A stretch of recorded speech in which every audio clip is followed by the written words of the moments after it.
अल्लाह तबारक व तआला पंहिंजे पाक कलाम मजीद में इरशाद फरमायो आहे लक़द मन्नल्लाहु अलल मुमिनीना इज़ बअस फीहिम रसूलन मिन अनफुसिहिम यतलू अलैहिम आयातिही व युज़क्कीहिम व युअल्लिमुहुमुल किताब वल हिकमह व इन कानू मिन क़ब्लु लफ़ी ज़लालिम मुबीन।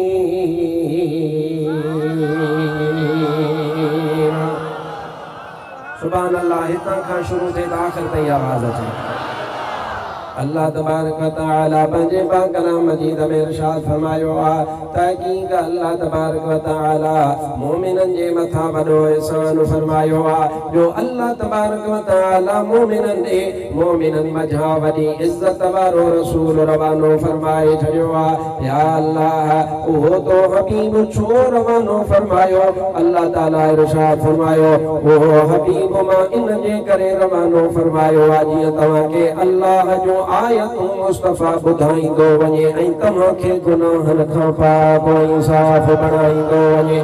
यतलू अलैहिम आयातिही तव्हांजे मथां अल्लाह जो आयतूं तिलावत फरमाईंदो वञे व युज़क्कीहिम तव्हांजो तज़कियो फरमाईंदो वञे तव्हांखे धोईंदो वञे तव्हांखे पाक फरमाईंदो वञे ऐं तव्हांखे क़ुरान पाक ऐं तव्हांखे हदीस पाक सेखारींदो वञे। या अल्लाह छा मुस्तफ़ा जे अचण खां अॻु में असांखे ख़बर कान हुई? अल्लाह ताला फरमायो तव्हां मुंहिंजे महबूब जे अचण खां अॻु में गुमराह हुयव छिड़ियल हुयव।